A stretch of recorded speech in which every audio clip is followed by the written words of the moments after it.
Hello, America. It's Ted from Consumer Cellular, the guy in the orange sweater, and this is your wake-up call. If you don't have Consumer Cellular yet, now is the perfect time to switch and save. For a limited time, new customers can get wireless service for as low as $15 a month for your first year. Yep, the same exact nationwide coverage as the leading carriers for $15 a month for an entire year. What are you waiting for? Call 1-888-FREEDOM or visit consumercellular.com and use code RADIO15. See consumercellular.com/firstyear15 for promotional details. My brother-in-law died suddenly, and now my sister and her kids have to sell their home. That's why I told my husband we could not put off getting life insurance any longer. An agent offered us a 10-year, $500,000 policy for nearly $50 a month. Then we called SelectQuote. SelectQuote found us identical coverage for only $19 a month, a savings of $369 a year. Whether you need a $500,000 policy or a $5 million policy, SelectQuote could save you more than 50% on term life insurance. For your free quote, go to SelectQuote.com. SelectQuote.com. That's SelectQuote.com. SelectQuote. We shop. You save. Full details on example policies at SelectQuote.com/commercials. Every team, every topic, everywhere. This is Believe. This episode of the Gegenpressing podcast is brought to you by BetOnline. BetOnline continues to be your number one source for all your basketball wagering needs, including pro and college hoops throughout the year. With up-to-the-minute odds, stats, and trends, you can follow your favorite team's path to the playoffs with in-game live betting, contests, and all the best player props. Experience the world's best wagering platform anytime from your desktop or mobile devices. Head to BetOnline today to become part of the team and remember to use the promo code BELIEVE, that is BLEAV, BELIEVE, for your 50% welcome bonus on your first deposit. BetOnline, the game starts here.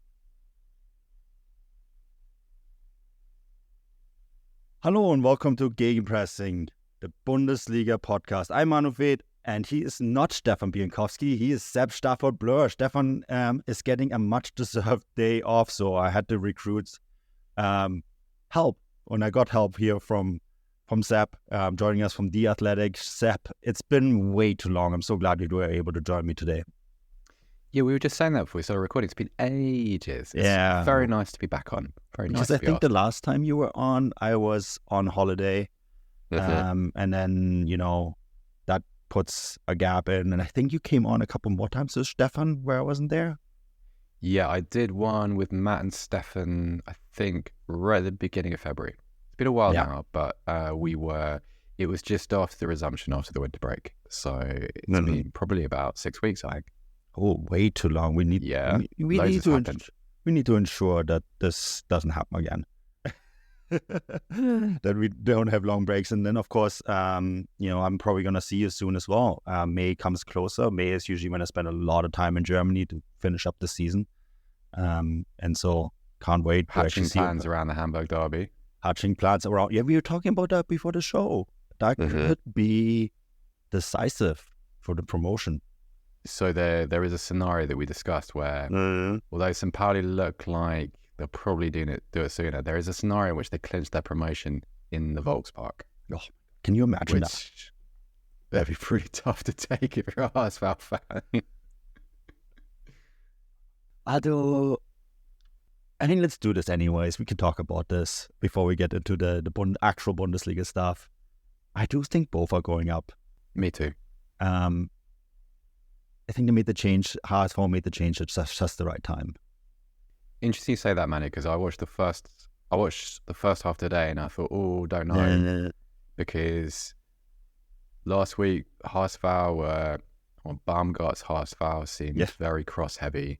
It seemed very formulaic. There seemed to be absolutely no kind of green shoots of understanding anywhere in the side. But today, particularly in the second half against Wiesbaden, there was chemistry, and there was a little bit of power to their attacking, and actually it turned into probably the most authoritative performance I've seen from them in months and months and months, and felt pretty good about their promotion chances after that game. They had to win it, but they did, so we shall see.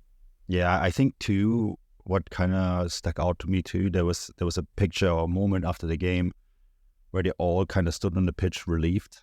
It felt like the weight of the world had fallen off Baumgart and every single HSV player.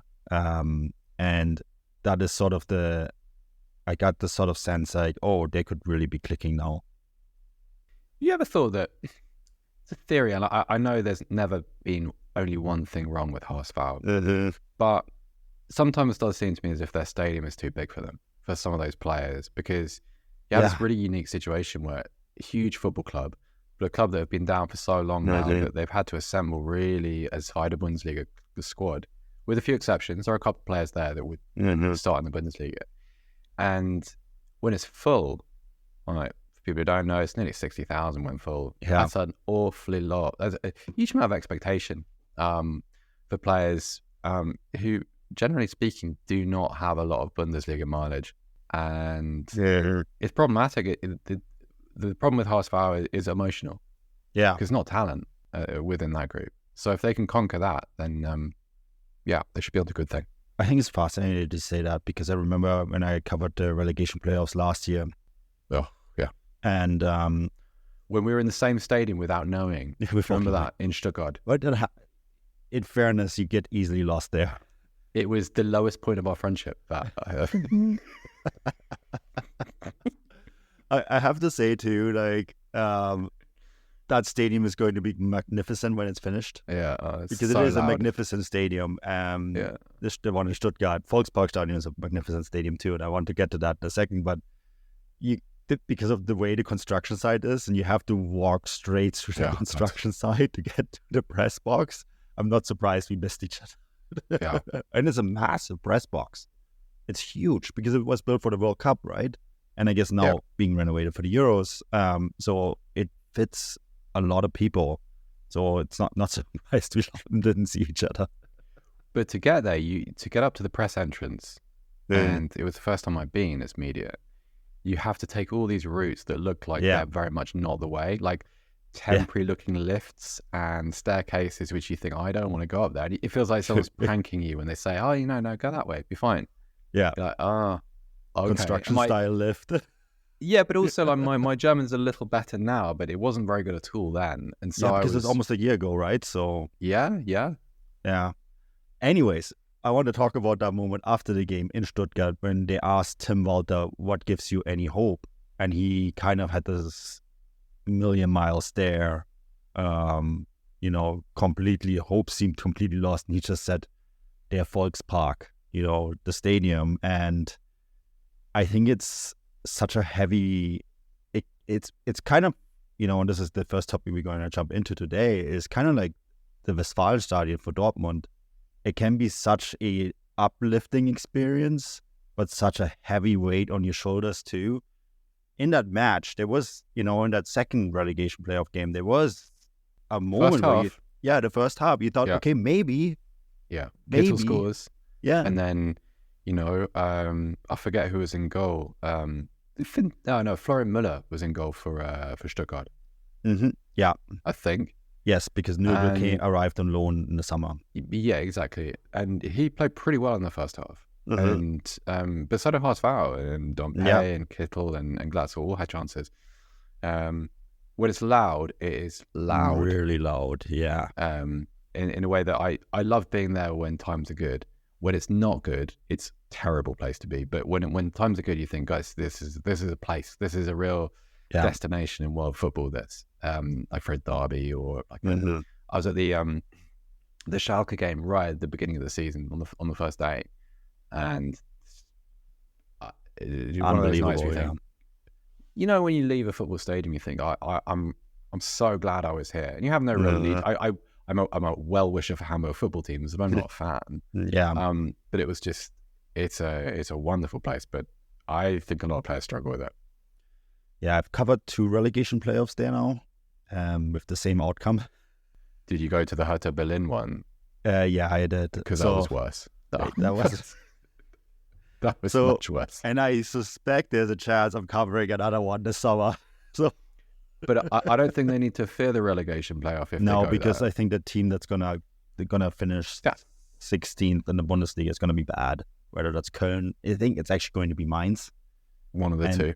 Yeah, and I think they beatable. So there's hope, I think, for HSV to go up. And it'd be hilarious that after years of not having any teams in the Bundesliga, all of a sudden you have 2. which of course, wish Hamburg all the best, because it also increases your chances actually coming out of the end of that with still a team in the Bundesliga the year after that. So we keep our eyes on that, because I think that's something that we will have to cover in great depth when we get closer to it, especially when we get closer to the Hamburger derby. We do have quite a lot to cover for what happened in the first division as well. And we want to sort of keep our eyes on the teams that are still in the Champions League. That's Dortmund and Bayern, right? We could also talk about Leverkusen, but Leverkusen seem to be strolling to the inevitable end, which is their first ever championship. I think at this stage, Seb, if it doesn't happen, it's never happening for this team. It's, even today, it just seems like they're just doing what's necessary. It's really interesting. I think I would kind of characterize it as an emotional resilience now. Yeah. They've come off a short week, right? They've been in the Europa League. They had a really emotional moment in the Europa League too. And they weren't fantastic today, Freiburg, but they were good enough. And we described it as muscle memory before we started recording. Yeah.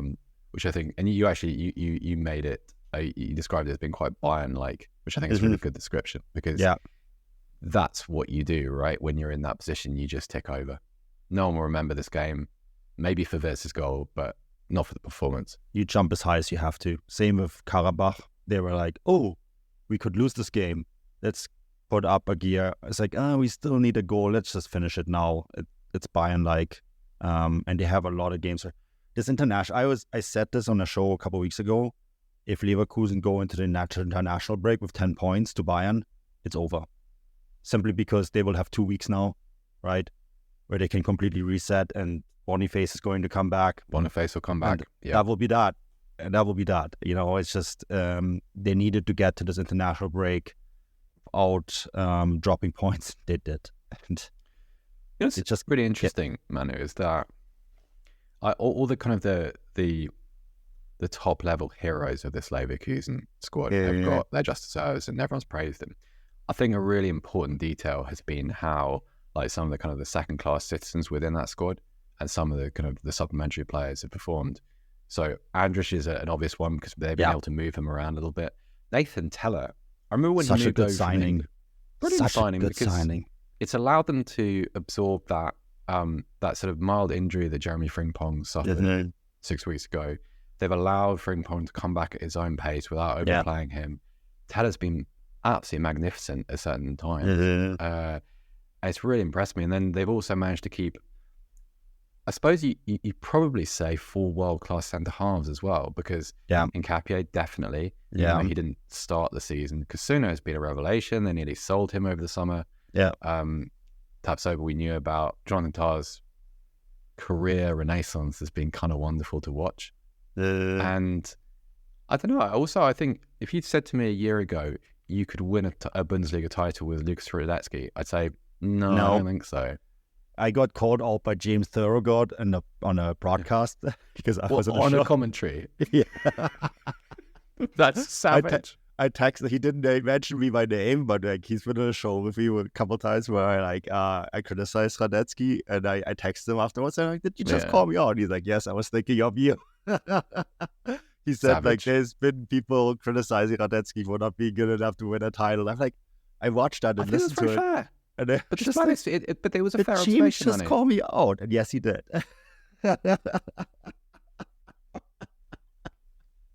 But yes, I happily say that I didn't think Radetzky was good enough keeper to win a title, and I'm happy to admit that I was wrong.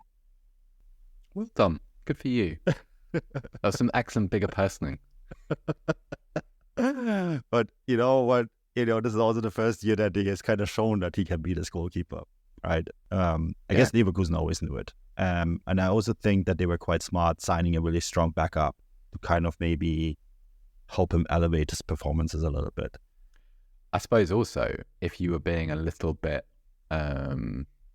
conspiratorial, you look at some of the players they signed over the summer. So Xhaka, Hoffman, Grimaldo, these are leaders. So if you do have a situation where Radetzky's form drops off a cliff, you lose your captain, but only in the literal sense, right? Yeah.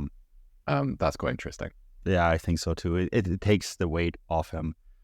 Anyways, Leverkusen strolling to their first ever Bundesliga title, it appears. Further back, we still have the two Champions League teams, Dortmund, Atlético Madrid. It's kind of hard to criticize Dortmund for their last two performances because they got the job done against PSV, they got the job done against Eintracht Frankfurt today. I think the counterpoint to that is both these games could have also gone a different direction. It was really interesting because we had Matt Ford at the PSV game and had him call in to do our reaction show. And he saw a very different game in stadium than both Stefan and I saw live on television. And it's so fascinating how it can be so different what you see live versus what you see on TV. And I mean, yes, the first 35 minutes against PSV Dortmund were excellent. Today, they got the job done again. I don't know about you, Seb, but I fancy them against Atletico. I know it's weird because they're not I don't think good, it's unreasonable, Manu. Yeah, but then this is what we've said all the way through the Champions League with Dortmund.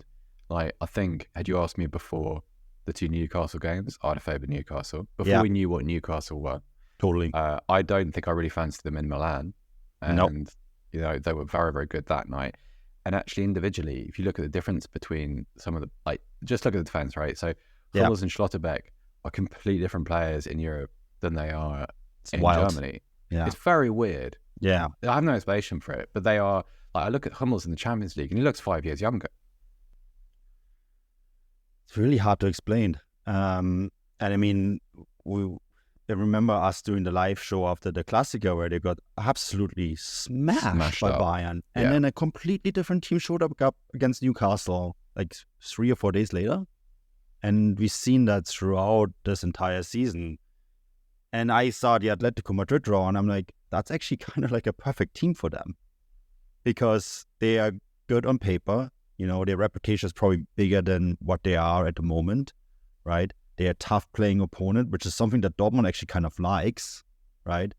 I put them kind of in the same kind of category than like PSV and Newcastle or Milan. It's a very manageable. They still have to play the games and have to win those games, obviously. But I thought that I looked at the draw, I'm like, wow, Dortmund could go pretty deep in the Champions League here. You could do. I think what gives me a hope. If you hadn't been paying attention to Atletico's season, you'd say clearly they're favourites. But actually, they're not particularly great this year. No, and I would say they played above themselves against Inter.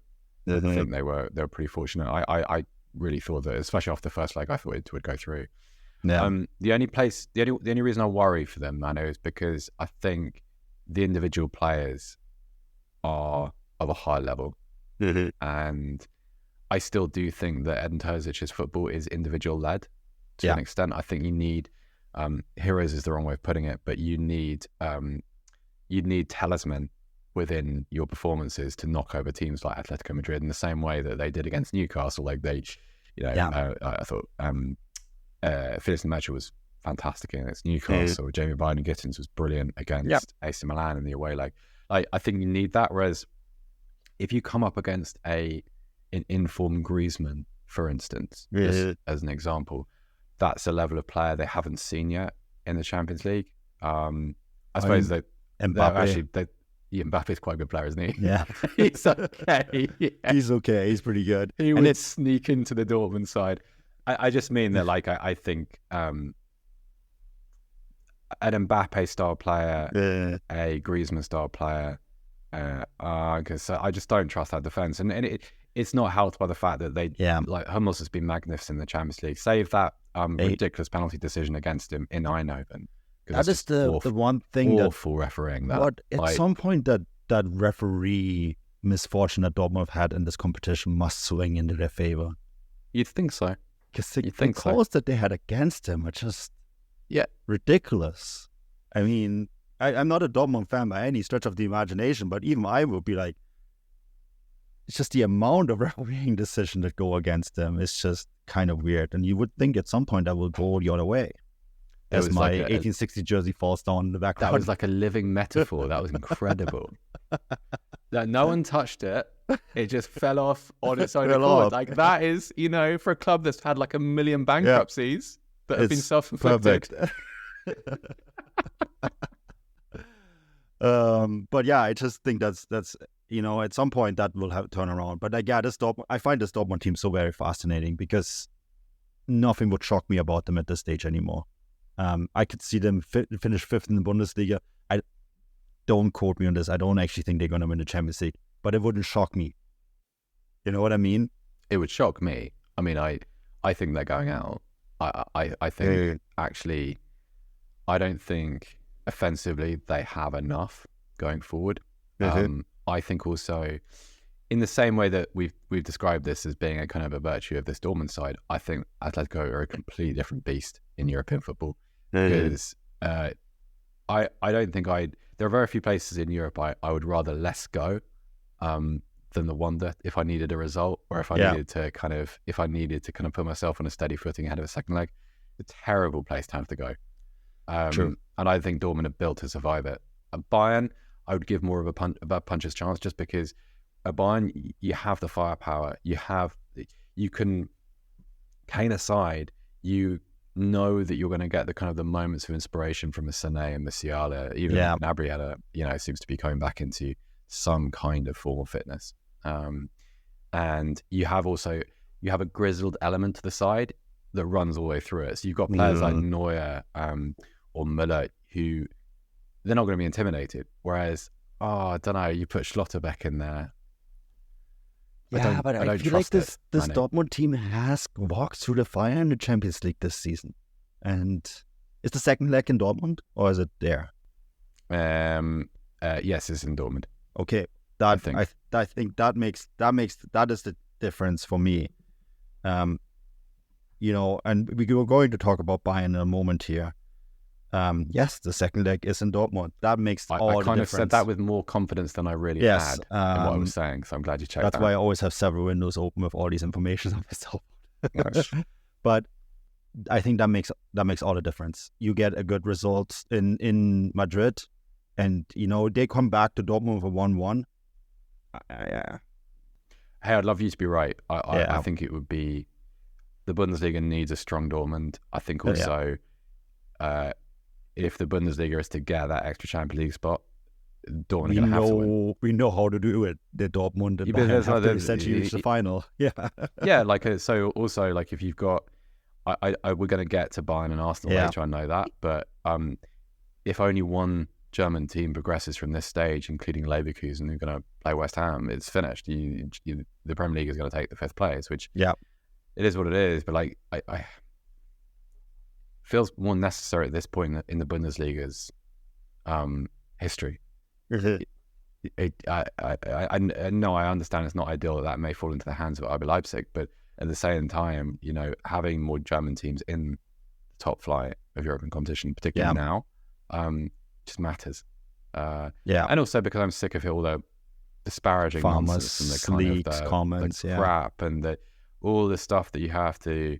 I'm really new to it, so you've had it for many more years than me. But the kind of the attritional effect of hearing about, that player that you like, that you think is really talented, not that good because he hasn't actually played in England yet, and it's just supposed to make based on a break a computer screen. My counter argument is that the two best English players don't actually play in the Premier League. One of them plays in Spain and one of them plays in Germany and is actually the captain of the English national team. And that, is actually a really interesting kind of, I've been thinking about that a lot, because the Premier League is incredible, right? It has all this depth, yet the world's best players tend to not play in it. They go and play for, the big teams in Italy. They play for Real, sometimes Barcelona, and they play for Bayern. It's really interesting that it is that way. And, that includes Bellingham, who plays for Real Madrid, right? And Harry Kane, who chose Bayern over a bunch of English teams. And that's, I think, is a really interesting story. And I think something that sometimes also gets overlooked a little bit. I think it's a generational thing. Yeah. So I think if we're having this conversation in 5 years' time, I think it becomes the default that you have to play in the Premier League, because that's become a kind of an embedded mentality in players who are kind of 15, 16 now. Yeah. Whereas I suppose for someone like Jude Bellingham's a very single-minded person, and guided by, a smart family who understand, how to develop someone and what the best sort of place for his talent is, clearly. But it is interesting. I wonder also whether, so someone like Jamie Byner-Gittens, for instance. Yeah. I was thinking today when he came on and won that penalty, it's kind of good for him to be where he is. Yes. Because he's not in the England conversation. Very few people in England pay any sort of attention to what he does at a weekend. Maybe when he pops up on a Champions League night, possibly.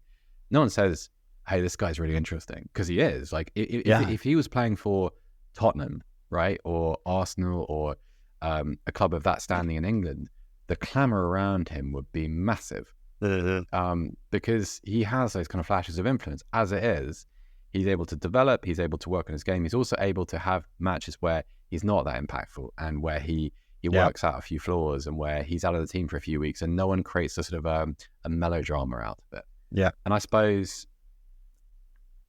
whilst these guys are they're ploughing a development route, at the same time they're proving that you don't need to play in England to have a really great career. Bellingham being a great example. Sancho is complicated, clearly, but and Kane's situation is, I don't know, it seems like a product of the better you become, the more expensive you are, the fewer options you actually have in football, which is really weird.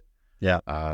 But he's gone there, and it's funny to me because when I want to talk to people in England, they almost, I'm not trying to be patronising, but they do speak about Bayern Munich as if it's like this little club. And you get the sense that no one really has an appreciation for the scale of Bayern Munich.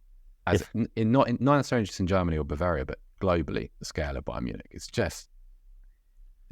has its own gravity as a club. It's amazing to see it. But it's, I love it. It's a bit of variety. And actually, there's a little bit of me, which I don't know what it says about me, but I have a pride in watching English players come over here and do well. Like you should. Absolutely. I spent some time with Seb Byner-Gittens. Yeah. If he was German, he'd be in the national team right now. Yeah, I agree. He would certainly be in the conversation. He'd be contesting for a place with Furyk, possibly on the left. Yeah. But then the guys like Pauli from St. Pauli, when he came over, I interviewed him when he was quite new. Yeah. And he'd had a bit of a wandering career. He'd spent places. He'd been at Bolton. He'd been in Canada for a little bit. He started at West Ham, I think. And he talked a little bit about the challenges of adapting to life in Germany. And of course, I know what those are because I live here too. And I'm an immigrant, and I'm learning languages and learning about how German people think and do things, and how the layers of bureaucracy. And so I understand from like really basic level. You come over here and you're able to conquer some of those things, and you're able to achieve. And there's a bit of me that thinks, good for you, because that takes something. It's a hard thing to do. So when I know it's different for a Harry Kane who's a very, very wealthy person, but it's still difficult, right? And so I love seeing it. I love people embracing it and taking it on as a challenge. It's good. It's really good. It's great that we talk about Harry Kane because he's obviously, all the attention is now on him. He hurt his ankle, not for the first time in the match against Darmstadt.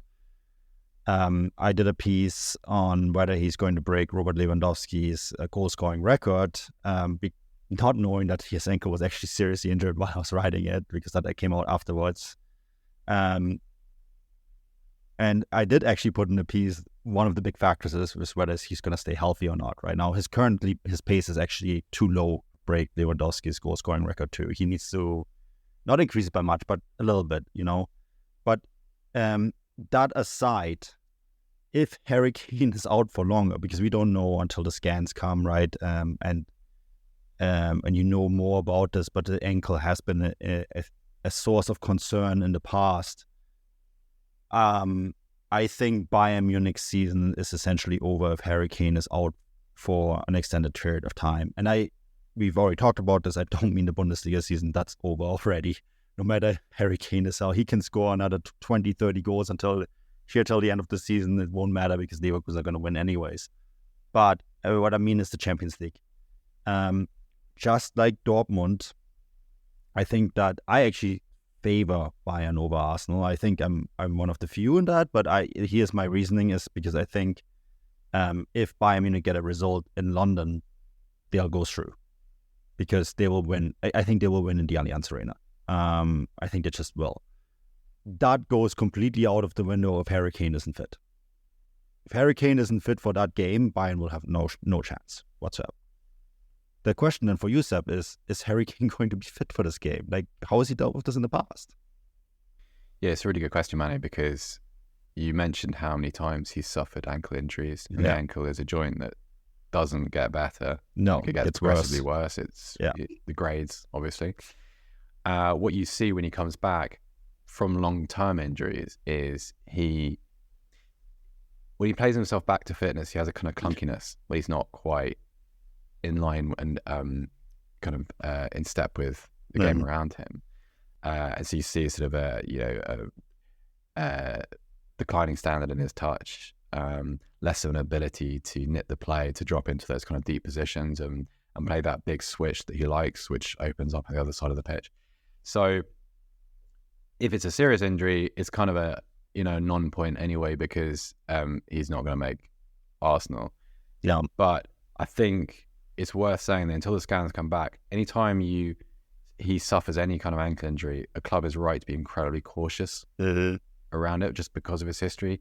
I think certainly up until the 2019 season, he'd suffered an ankle injury in each of the previous 3 seasons. And none of them were as a result of a weakening of his ankle. They were all just unfortunate contact injuries. Yeah, all things that which were unlucky. And they occurred by chance. They were contact just like injuries. This one, like he rattled the post. It was exactly such a fluke, right? So it's not, but in a way that's good because it's not descriptive of any problem with him. Actually, he's been incredibly durable over the last few years. Yeah, and so me saying, his ankle, it's a little bit lazy on my part. It's just that happens to be his injury history, unfortunately. And when he comes back, he does have a little bit of a pattern of needing a few games and a few weeks to actually become as fluid on the ball as Bayern got used to. He's a big guy too. I mean, I think he's a powerful guy. People don't realize. I don't mean big as in fat, but he has a huge if you stand chest. next to him, he's a big guy. We've both stood alongside him in the mix zone, and you get a sense for him. He's like an old-fashioned centre forward. Totally. Yeah, like he's sort of the same build as like a Luca Toni, for instance. Not quite. I think Toni not as tall, but I felt like because you know how tall I am, and I do. Yeah, you're a monster of a man. Yeah. So I kind of felt like he's almost as tall and big as me. Yeah. And so I was like, whoa, this is like, you never really get that sense. But so what I mean by that is like someone who of that height I have a history of ankle and knee injuries. I know that it takes longer to get back because unfortunately you also need to move that mass. And so the mobility is like your strength comes back really fast, but it's like all this other stuff that's like your comfort level of having to move your massive body is something that's kind of like takes a little bit longer. And that kind of makes me think, didn't he have a special shoe designed for him as well? Isn't that the reason why he went with Skechers? Very possibly. I don't know. I'm interested though I want to dig into your optimism around Bayern because I don't share it, so I'm curious. I actually think that it's kind of funny that Tuchel is now leaving because I actually think Tuchel has. I think that if you play the season again from here on, Leverkusen could possibly still win it, but it'd be very tight. Because I think that Tuchel has all the players playing where he wants them to play. He has guys like Gnabry coming back, Musiala's form is ticking up. Playing really well, Musiala. He has actually in Dyer and De Ligt, I actually think that's a really strong back pairing. I think Joshua Kimmich should have been right back a long time ago. Pavlovic is the find of the season. What an amazing player. Hey, it's really interesting. When I was last in Munich, which was probably 3 weeks ago, maybe just a bit more, I was amazed by how many fans had his name on the back of the jersey. Not Munich. Amazed because he's an academy product, but Munich born and raised. Exactly, and so like I that is kind of rational to me, but at the same time, like the speed with which his popularity is gaining pace is quite interesting to me. Yeah, and Munich loves, and I mean this in a very endearing way, so don't get this wrong. We love our Yugos, anyone from the former Yugoslavia space. I grew up with lots of them because unlike the other communist countries, they were free to travel and work, right? So 1860s biggest club legend is Petar Radenkovic, Serbian, right? And that goes all the way back to the 60s. So, there's always been a strong connection with them anyways. And he's not only Yugoslavian or Serbian, he's also born and raised in Munich, right? So I think there is that, he hooked people right away. I think he's deserved. I mean, beyond deserved. He's incredible. Yeah. I don't want to make it sound like I'm presenting him as some kind of embellishment, because he's played ever so well, and actually I think he really deserves his call up by the national team. It was just the speed with which I suppose he had been embraced, because it was based on, I think at the time he'd only made 4 Bundesliga starts by the time I was last there. It's a great story, and I suppose also kind of represents a little bit maybe about what the club have lost recently in terms of the connection to the region and a lack of players coming through. That makes some sense. I mean, Stanisic is another one, right? Like he plays. That's why that hurts, man. That's why that hurts as much as it does. Totally, he represents Croatia, but born and raised in Munich. And again, from a part of the Munich population, because Munich has I think it actually has the biggest immigration population of all cities in Germany. And there's a lot of Italians, there's a lot of Yugoslavian, Turkish, of course, as well, right? A lot of French people too. And so being from Munich often trumps being German, if that makes sense. And I think that's what it does here. Of course, now he represents Germany as well, that's going to make him go through the roof. But yeah, I mean, to go back to this, my optimism with Bayern, I think that Tuchel is almost freed of the shackles of the policies or the politics of the club. And that allowed him to put Kimmich at right back. That allowed him to put all the players where he thinks they're the best. And look, the second leg against Lazio was incredible. Then they go and beat Mainz 8-1. They had really no problems. I guess, yes, it's Darmstadt. Arsenal is a different beast. Don't get me wrong. They played very well against Darmstadt. They did play against moments. Exactly. And then it just feels like they're hitting their form at just the right time. And it's too late for the Bundesliga. I'm 100% convinced of that. But it might be just in time for the Champions League. Because in the past, it's often been the other way around, right? That they hit the form so early on. The Bundesliga title was won. There was nothing to play for them anymore, and then they would go out in the Champions League. This time around, this is the added factor, this is the only title hope. There's nothing else. So I think that if they get a result in London on their current form, and this is the big if, Harry Kane is fit, I think they have a pretty good chance. My brother-in-law died suddenly, and now my sister and her kids have to sell their home. That's why I told my husband we could not put off getting life insurance any longer. An agent offered us a 10-year, $500,000 policy for nearly $50 a month. Then we called SelectQuote. SelectQuote found us identical coverage for only $19 a month, a savings of $369 a year. Whether you need a $500,000 policy or a $5 million policy, SelectQuote could save you more than 50% on term life insurance. For your free quote, go to SelectQuote.com. SelectQuote.com. That's SelectQuote.com. SelectQuote. We shop, you save. Full details on example policies at SelectQuote.com/commercials. This episode of the Gegenpressing podcast is brought to you by BetOnline. BetOnline continues to be your number one source for all your basketball wagering needs, including pro and college hoops throughout the year. With up-to-the-minute odds, stats, and trends, you can follow your favorite team's path to the playoffs with in-game live betting, contests, and all the best player props. Experience the world's best wagering platform anytime from your desktop or mobile devices. Head to BetOnline today to become part of the team, and remember to use the promo code BELIEVE, that is BLEAV, BELIEVE, for your 50% welcome bonus on your first deposit. BetOnline, the game starts here. I suppose I share your optimism about Kane, because Kane has a wonderful record against Arsenal. I think he's the leading scorer in the history of the North London derby. But to me, I don't think there's a blueprint to beating this Arsenal at the moment, because they've been pretty successful. But Porto showed it. I suppose that But I felt don't think like a little Bayern bit. can play like that. Well, this is the problem. Like I from that Porto side, I saw a team that blocked up the middle of the pitch, sat quite deep. But I think they had a bit of an emotional hold over Arsenal. I think they're a little bit more savvy, a bit smarter in that game. And Arsenal pretty likely to come through. To me, I don't see that. I don't see at Bayern the players that you need to block up the middle of the pitch. I think Palvich is a ball player. Yeah. I don't think Goretzka's an 8, clearly. I worry about what happens when Arsenal get bodies around their centre-backs. Yeah. Because We've seen that this season, right? We've seen that many times against Leipzig, against Leverkusen. I mean, the only team that couldn't do it was Dortmund, right? Yeah, well, you and I started the season at the Super Cup. We sat next to each other and watched Leipzig rip through the middle and transition. Every time there was an offensive transition, Bayern looked terrified. I don't think that's ever changed. Like I think they've improved in certain areas. I think that vulnerability is still there. And if you have that as a side, the last team I want to play is Arsenal.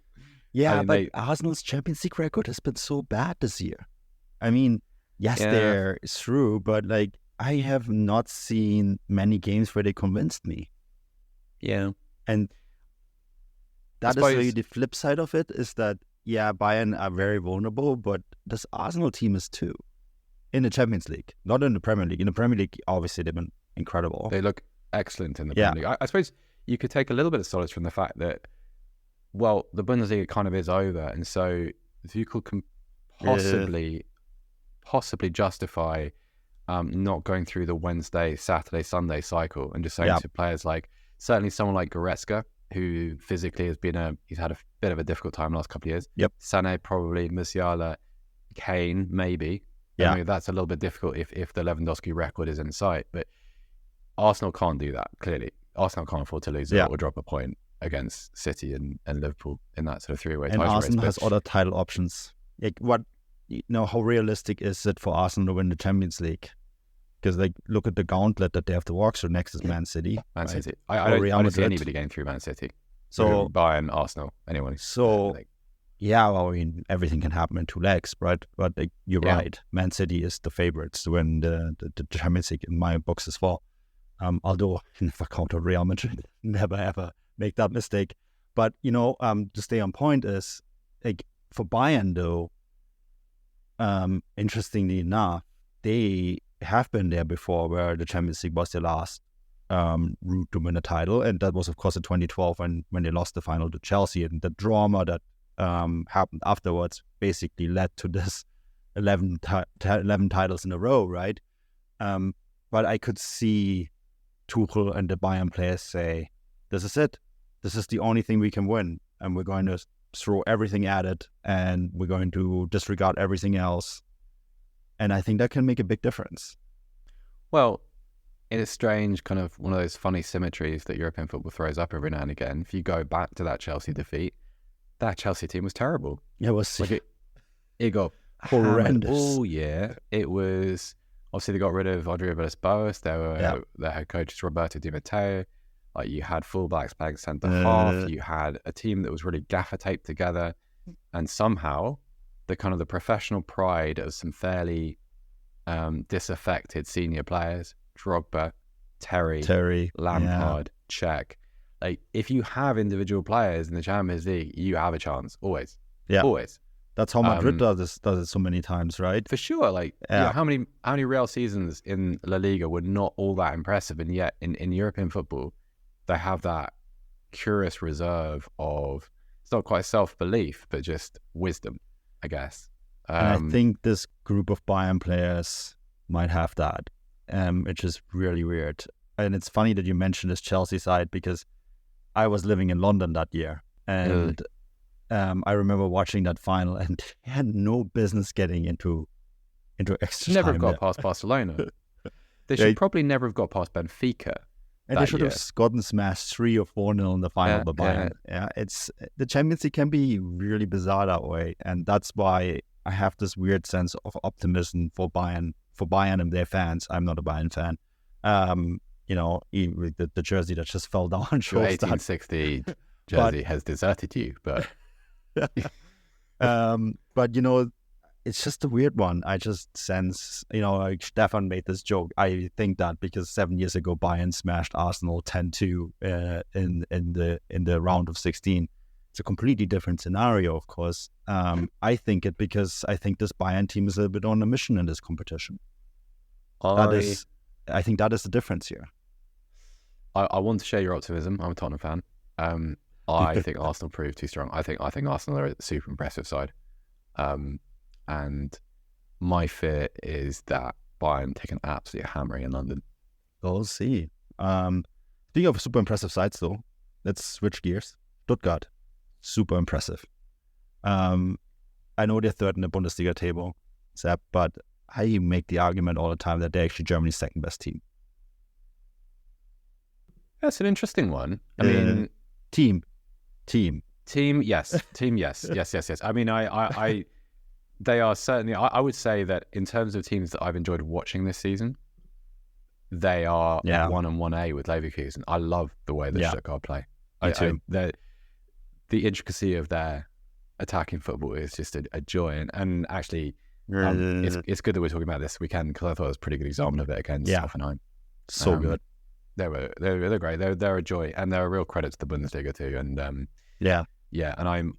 You know what? We might get onto this, but it's so gratifying when you see a national team coach say, right, I know that not all of these individual parts are that impressive, literally in a literal sense. But if you look, they've added up to, of course, those players should be in the national team squad. Yeah, that's how it used to be. The best informed players. It's meritocracy. Yeah, but this is. But then the best players were all gathered in the same place. So you kind of have a little bit of a commentary on where Bayern are. The Dortmund thing is really interesting too because I'm old enough to remember national teams that weren't just Dortmund and Bayern. I remember a 1996 squad that was pretty mixed, and I remember a 1990 squad that was pretty mixed too.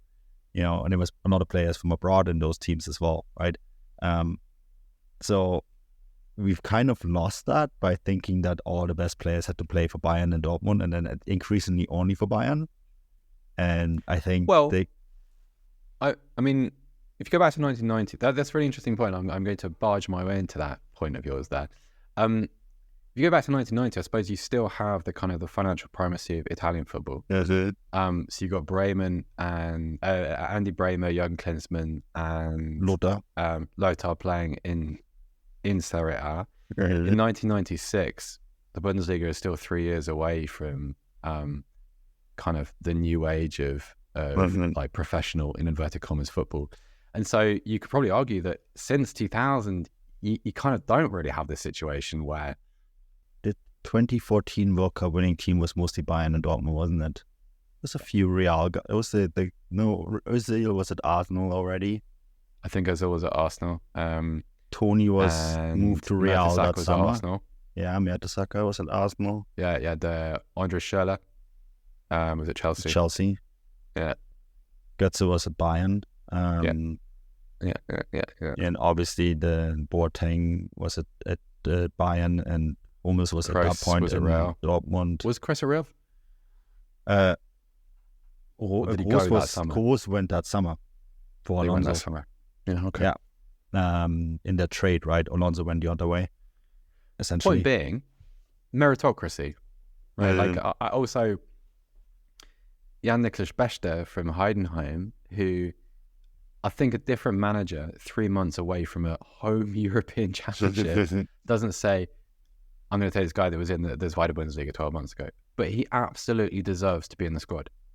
Yeah. Like he's as a sort of representation of Frank Schmidt's football, but also like a player who's got the absolute most out of his ability. You want to see that in the national team, not the kind of the group of disaffected players who are being shoved into awkward positions that was in Qatar.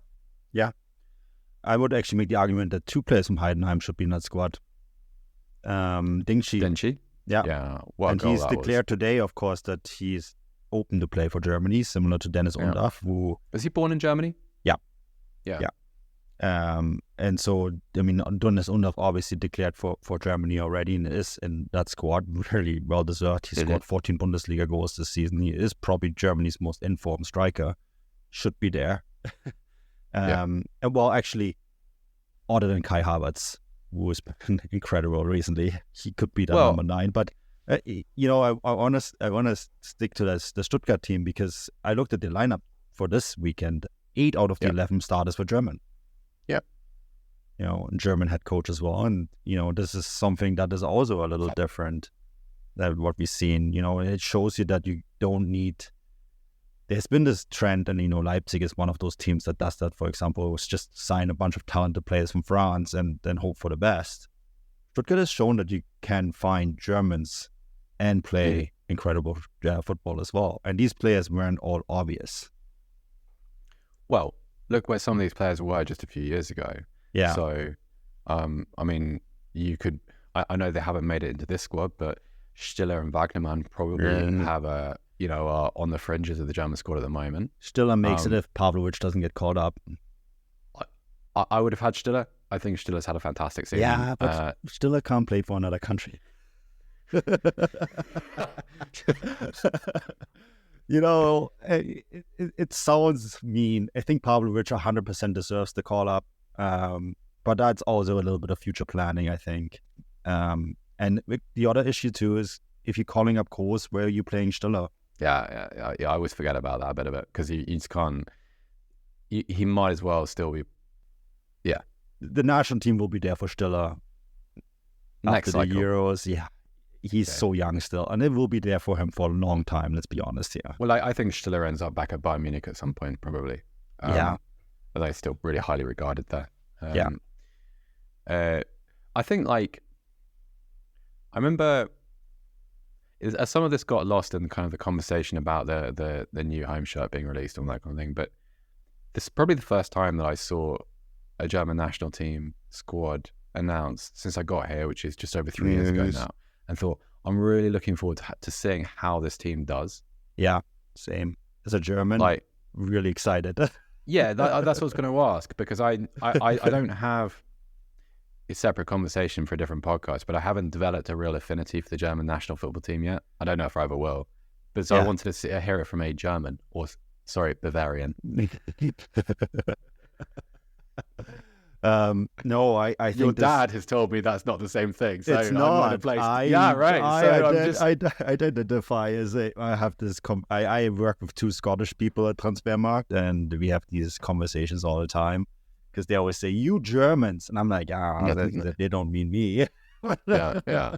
And you in fairness, Hamburg and Munich are 2 very different places. I sometimes struggle the inner politics of working of a Hamburg-based company just as much as my Scottish colleagues do. But the German national team is still my national team because unlike my Scottish colleagues, I don't can just pick and choose a different national team. It doesn't work that way. No, I am really excited for this team because I think it's based on form. For the first time in a long time, yes, there's still some players in there where I'm like, okay, Thomas Müller, but Thomas Müller will give you something on and off the bench that you can just not... Yeah. He's a mascot like Lukas Podolski was back in the day. And that's fine because he does carry... When things get tough, you can look at him and find a solution. I also am not 100% sold on Neuer over Ter Stegen, for example. Although it sounds like that's not set in stone, right? There's going to be a conversation between Nagelsmann and the 2 goalkeepers, and it's going to get decided then. So, there's still some things in there where I'm like, I wish it was based more on performances, but it's increasingly the Stuttgart guys, they all deserve their call-ups. Pavlovic deserves the call-up over Goretzka. If you look at the 2 and the way they've played, Goretzka's been better the last 2 games, but he's also been better since he's not been called up, right? So you can almost sense like he deserved the non-call-up was actually pushing him into the right direction. Andres deserves to be called up in this team, even though he's not always a starter for Leverkusen. But you know that he's going to have a role. He's versatile. Versatile. You look at Pascal Gross, what he's done in the Premier League, not just this season, but for many years. Yeah. Many, many years, he's been one of the most productive players in arguably the best league in the world, right? Mm-hmm. You need to call him up. He is going to help you. And so, and I look at Dennis Undav overdue. Based on form, he should probably start over Füllkrug. It's just... On current form, I'd agree. On current form, yeah. I'm quite intrigued. I know he's not playing for Stuttgart. I'm intrigued by what Maximilian Bayer might do when he's surrounded by better players. Because I don't think this is a particularly good TSG side. I think he's shown, not probably before the Winterpause, but I thought he's already shown like he's a really good finisher. And he's the kind of chance taker, which I know Füllkrug scores goals, but there's something about it which is not... He seems more effective. Yeah, that's the word I'm searching for. He is more effective. You feel like Füllkrug, for a big striker and a classic number 9, he creates a lot of space and he does score goals. Doesn't score enough goals for me overall. Of course his scoring rate for Germany is quite strong, but I agree with you. Maximilian Bayer is so effective and dangerous. And let's put him in that Dortmund team. He'd probably be in the high double digits, like 19, 20 goals, possibly. Give him the chances that Pender has had at Leipzig, for instance. For example. So it's a really good point. And I mean, it's just, overall you get the sense it's pointing into more of a direction, or players don't have to play big clubs, they have to perform well to be in this national team. Which I really like. I remember right at the beginning of the season, I was writing about Stuttgart generally and about... It was the 6-month anniversary of Hennes taking over, and it sort of encompassed the relegation win over Hamburg and the start of the Bundesliga season. I remember thinking, what an interesting story Max Mittelstadt is, just because part of one of the worst Hertha Berlin sides I've ever seen. And I only joined for like €500,000.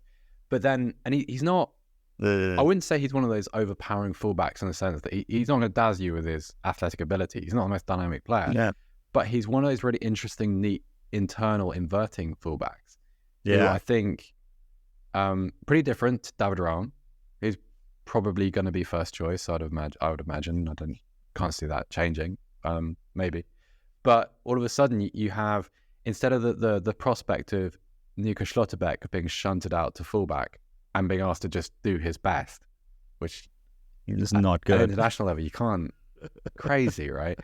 All of a sudden, you have the right shaped pieces for the right shaped holes. Yeah, and that's what's exciting about it. And players who are in form while they're doing that as well. And you know what? There's a really strong parallel between Stuttgart and the German national team, which actually kind of reminds me of when Dortmund were the best under Jurgen Klopp, because there's so many players that became world champions, right? That were discovered by Borussia Dortmund that really weren't that good. Like, let's remember Kevin Großkreuz is a World Cup winner. But his role was perfect. He fitted that role perfectly. And we have to remember that to be successful, you can't just throw together the best 23 players and hope for the best, which is what Germany has done for a very long time. And we always had, like, on talent, those 23 players were always way better than the results. But the results were bad because they were never teams.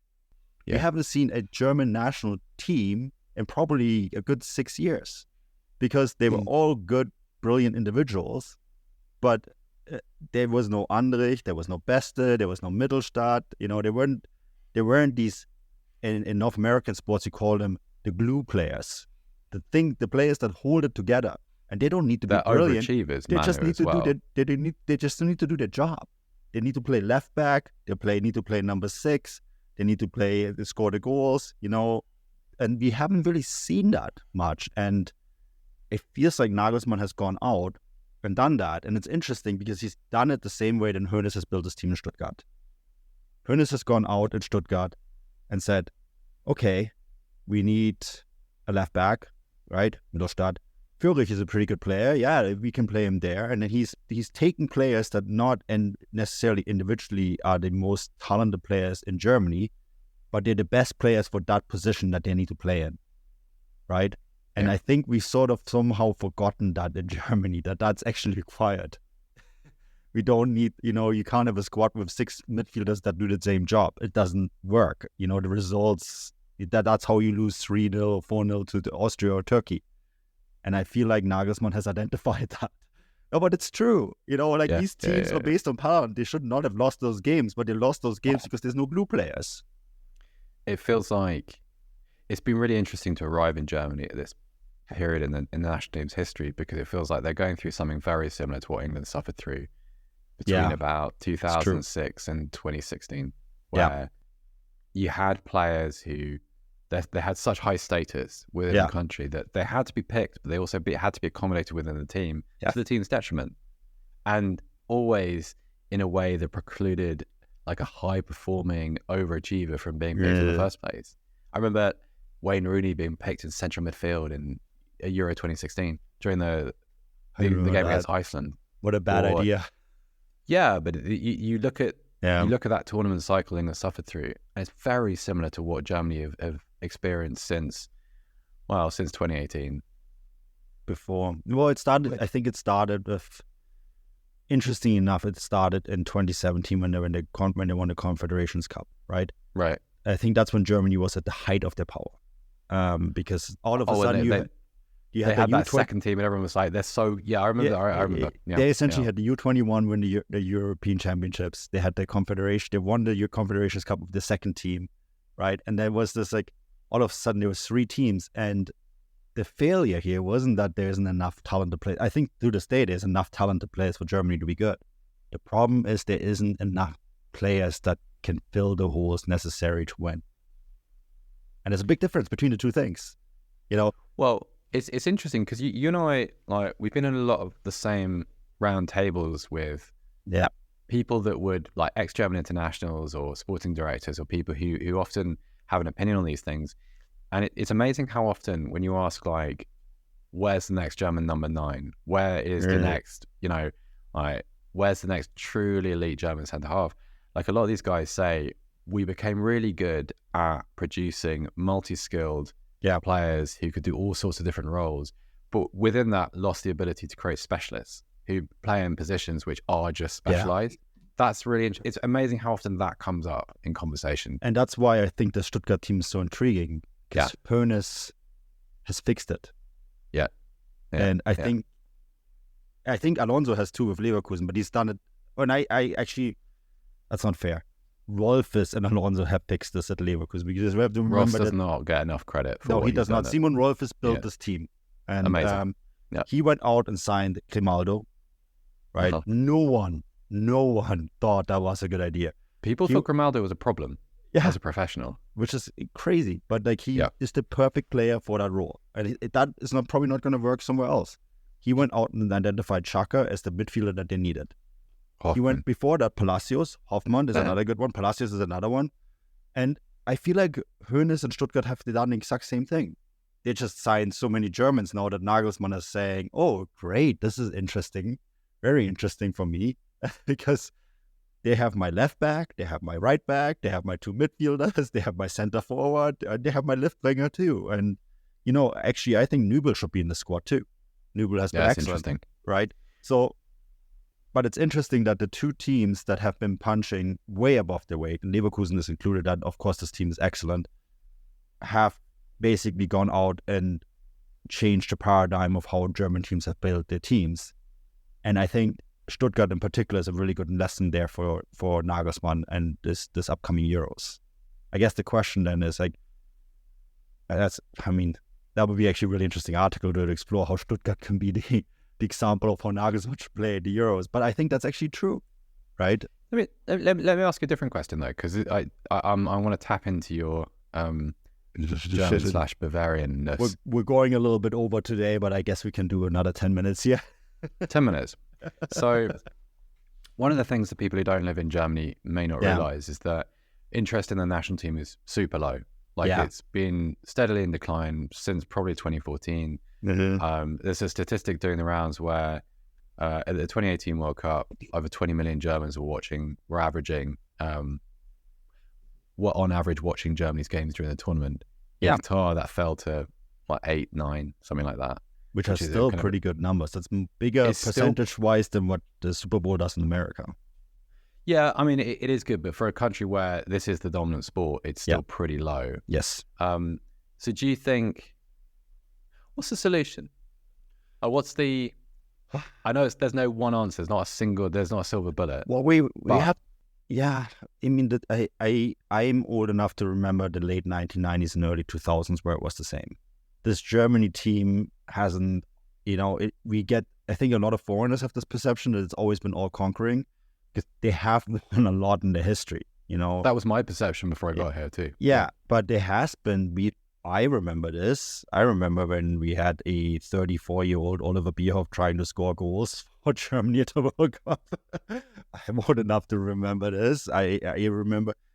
I think the difference is that during the last crisis, we were just bad. The national team was just bad. There wasn't any world-class players. This one is weird because there is enough really good players. All these players play at the best clubs in the world in Champions League and are successful there, right? At clubs like Arsenal, like Real Madrid, Barcelona, Bayern, the top Premier League teams. And that's what makes this weird because everyone is like, well, this Germany team isn't any good. And then you look at the individual players and like, but it should be. Should be. That's the weird thing. And I think it's almost like the opposite of what happened in the late 90s. In the late 90s, they were just bad. So they had to then eventually form a good team. And then these players from this good team became hot commodities, right? This time, it's almost the other way around.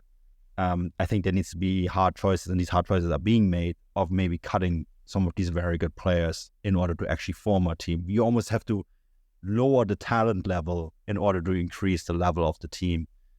And I think, that hasn't quite sunk in yet. But I do want to stress that Germany as a nation, we have gone through this before. Germany isn't always all conquering. We have these periods where we win everything and are very successful.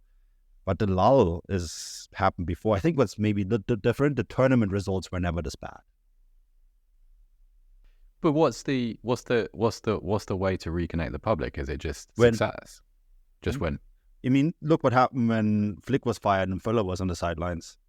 Yeah. All of a sudden, everyone watched. Dortmund. Yeah. All of a sudden, everyone watched, including myself, because Rudi Völler is back, and everyone knows Rudi Völler. Yeah. Everyone lost Völler because everyone lost Völler because Völler is successful. Won the World Cup, guided a really bad German national team to the World Cup final in 2002. That team had no business being there. They were the Chelsea. They were the Chelsea of national teams. But they were a really good team. They were a really, really good team. Oliver Neuville team. Yeah. Yeah. I remember that. But you know what? But they were a team, and they galvanized the nation because they acted like a team, and they were making the impossible possible. Doesn't take much, Seb, to turn this around. You just need to win a few games. They don't even need to win the Euros. If they reach the semifinal or the quarterfinal and play good football, everyone will be happy. Yeah. Same thing. So that's interesting to me. They need to act like a team again. They need to put the Nationalmannschaft. They need to put the Mannschaft back into the National, and then we're good. But it's. I find this whole Stuttgart parallel really interesting because that's, I think, kind of how Hoeneß rescued them last year and gotten them where they are now. What's encouraging is that Stuttgart team got better quickly, really quickly, to the point where I know they were in the relegation game, but they had no business. But they had no business there. Yeah, it was with you were there that night. Like within 10 minutes, you thought this isn't even going to be. Yeah, and I think that is a really good blueprint for Nagelsmann in Germany. I know it's not easy to copy, but I think that's the blueprint. That could be the headline for this podcast. Nice. Stuttgart, the blueprint for Nagelsmann. I'm going to let Stefan know to put that on there. Seb, we've gone over, but that's fine. I'm pretty sure listeners will love this. Thank you so much for joining me today. This podcast, as always, is brought to you by Bet Online. Seb, what do you have to plug? Nothing, Manu, other than the fact that I'm heading off on 5 days holiday. Leave me alone. Don't look for my work. Okay. Although, I a couple of weeks, I'm going to be doing a bit of an interview with Rocco Reitz from Gladbach. Great. Yeah. So I'm really looking forward to wait. meeting Rocco and chatting about his career. So that'll be out in a few weeks, I think. Another player but I think will be in Germany soon. Me too. I think he's a super story and super player. So yeah, hope that's the case. That name alone, superstar potential. Yes. I hope Stefan will be back later this week with a couple more podcasts. Just a couple notes. This is the international break, so no preview show, obviously. And we're going to see what we're going to do for bonus shows. And we're obviously going to cover the national team as well. So stay tuned for that. We'll be back later this week. Until then, auf Wiedersehen. Thank you for listening to Believe. You can show support to your host by subscribing to the show and giving us a 5-star rating on your preferred platform. Check us out at Believe.com and search for BLEAV on YouTube. Our house is a mess. Come on in. I'm Amber Wallen, internet comedian, plant queen, and host of your new favorite podcast, Fly on the Wallen. Okay, that's pretty presumptuous to assume that this is going to be their favorite podcast, by the way. Like, come on, Amber. Anyway, that wasp that you just heard interrupt me is my husband. And co-host, Benjamin Wallen, also a comedian, and I host people at our home. I have a great wine collection in my cellar. Well, you mean the mini fridge? It's a mini fridge. It's a mini fridge. New episodes of Fly on the Wallen drop every Wednesday. Listen in as we discuss relationships, books, and keeping our sweet baby kid alive while we make laughs on the internet. Subscribe to Fly on the Wallen wherever you get your podcasts.